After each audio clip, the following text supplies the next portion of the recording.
Dinojays kanalından herkese selamlar, sevgiler. Yeni bir video ile karşınızdayım. Ekranlarda gördüğünüz gibi şu anda benzin kuyruğundayım. Arkadaşlar son bir aydan beri Amerika'da bir ekonomi sıkıntı başlangıcını görüyoruz. İşte gördüğünüz gibi kuyruklar. Şu anda Costco'dayım ve bu Costco'da benzin diğer dışarıdaki benzin istasyonlarına göre biraz daha uygun.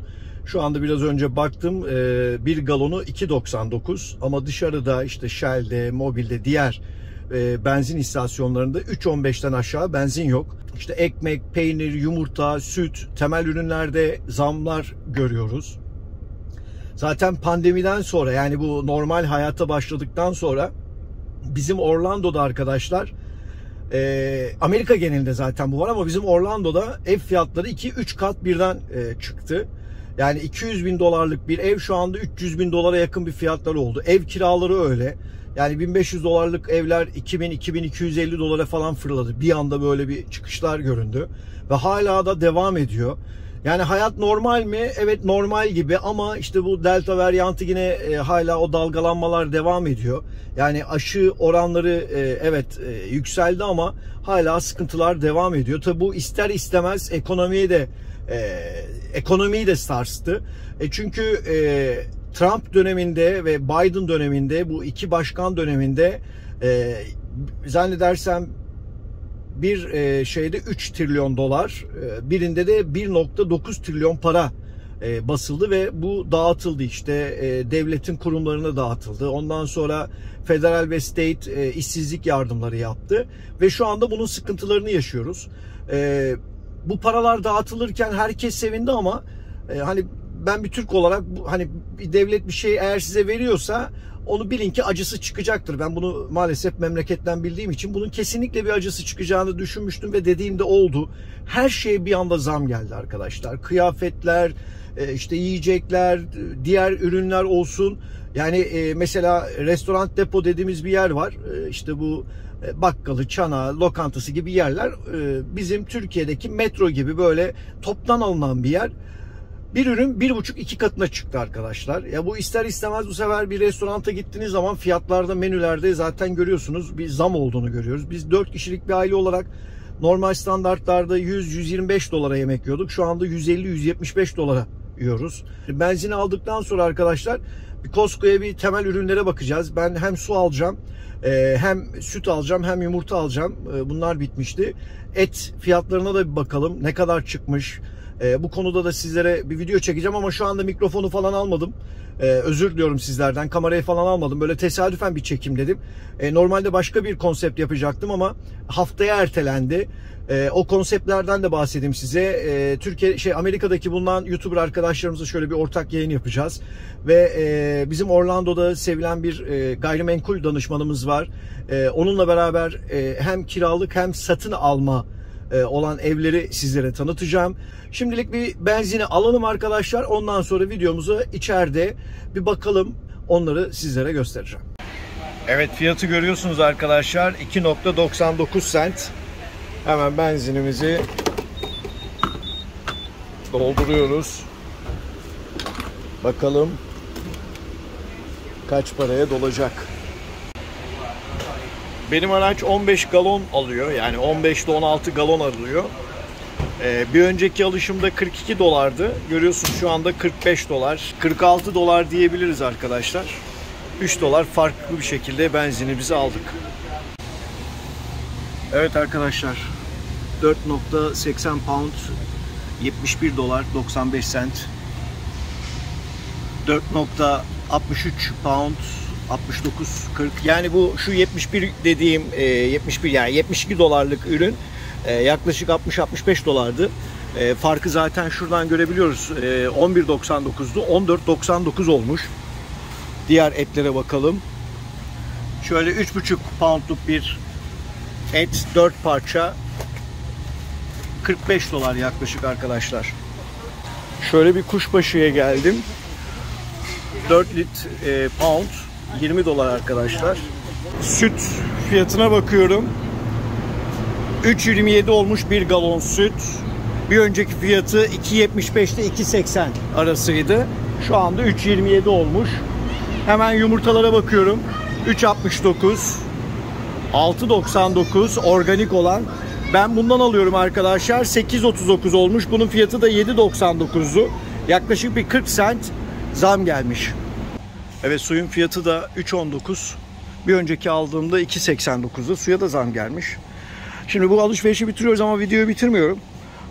Neden Amerika'da bu şekilde ürünlere zam geldiğini ve Türkiye'de doların neden 9.15'e çıktığını sizlere bildiğim kadarıyla anlatmaya çalışacağım. Hem yol videosu yapacağız hem de bunları sizlere izah etmeye çalışacağım arkadaşlar. 5 adet su, 40'lı su, 5 adet, 1 koli yumurta ve 1 galon sütü 27.61 sent aldım. Normalde 23 dolar falan veriyordum. 4 dolar fazladan verdim. İşte Amerika'da neden 2 hafta içinde bütün ürünlere zam geldi? İşte benzin olsun, elektriği olsun. Benim normalde elektriğim 120 ile 150 arası geliyordu. Bu ay 185 dolar ödedim. Arkadaşlar, Biden ve Trump döneminde, bu pandemi döneminde para bastı Amerika. Yani 3 trilyon para bastı. Arkasından bir 2 trilyona yakın, 2 trilyon dolara yakın bir para bastı. Tabii bunu hem devletin belirli yerlerine gönderdi. Asker olsun, işte hükümetin kullanabileceği yerlere ve diğerlerinde halka işsizlik maaşı olarak dağıttı. Hem federal hem state. Tabii biz sevindik, devlet bize bakıyor diye, ama arkadaşlar bunun acısı işte bu şekilde çıktı. Şimdi siz para ne kadar çok basarsanız tabii ki ister istemez birçok ürüne de zam gelir.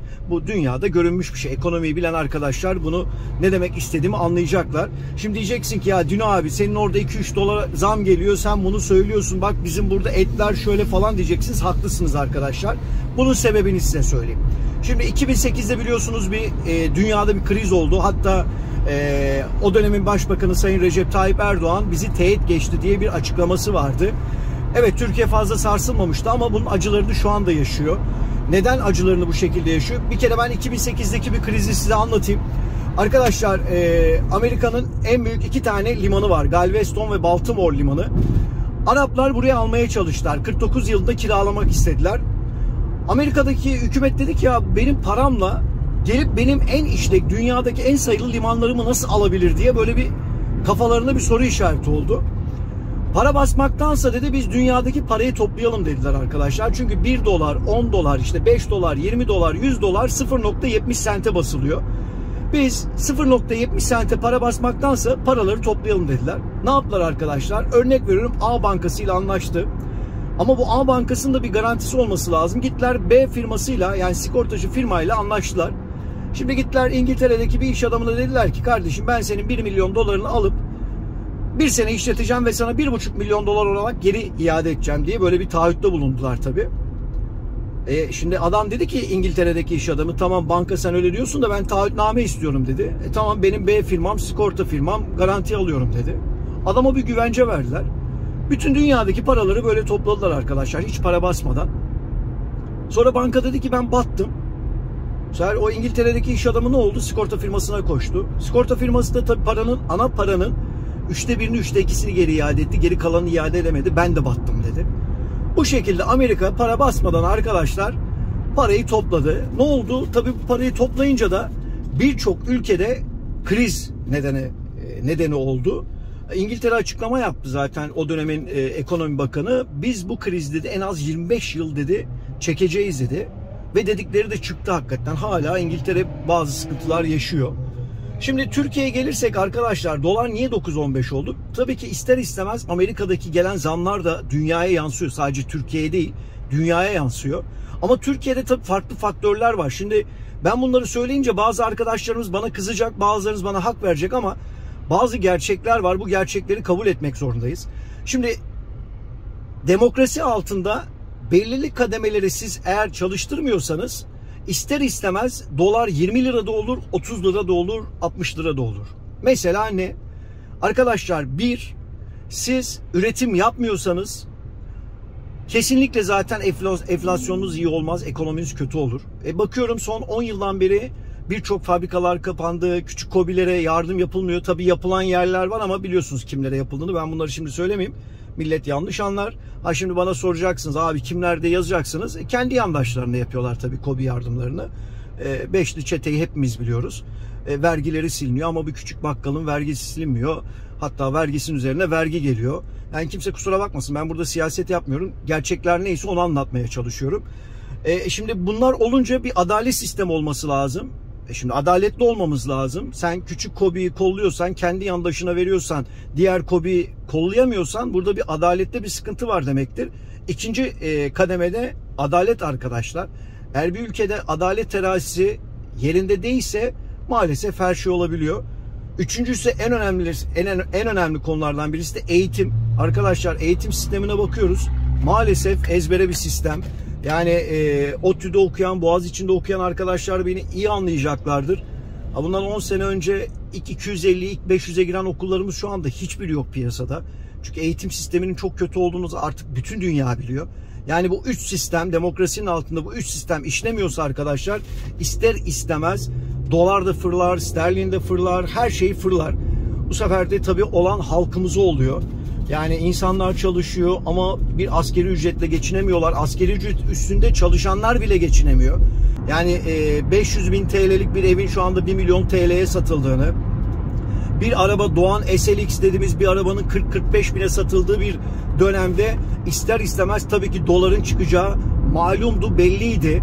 Yani sizler ne kadar Merkez Bankası'ndaki yöneticileri görevinden alıp başka insanları koysanız bile bu fark etmiyor.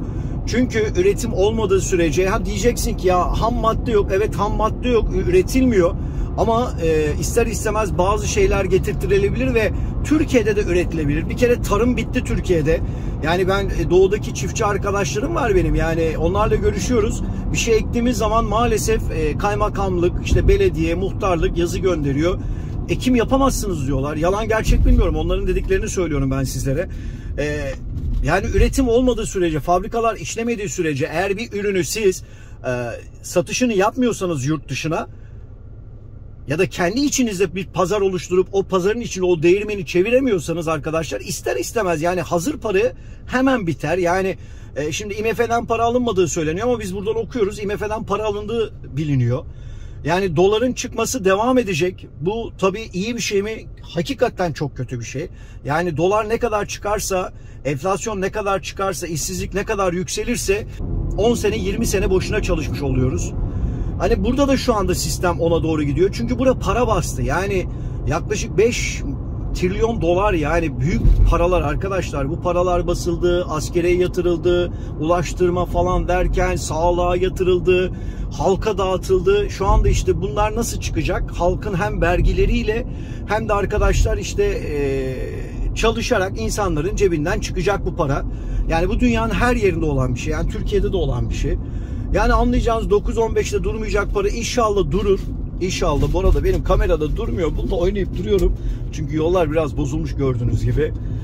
Yani işler hem Amerika'da da iyi değil, Türkiye'de de iyi olmadığını görüyoruz. Burada zamların devam edeceğini duyuyoruz. Dünyadaki ekonomik sıkıntılar devam edecek. Evet, pandemi atlatıldı. İşte bu delta varyantına biraz dur dendi ama bu böyle devam etmeyecek. Bu ister istemez ekonomiye de yansıyacak. Şu anda bakıyorum Fransa, İtalya, İspanya'nın ekonomileri hakikaten çok çok kötü durumda.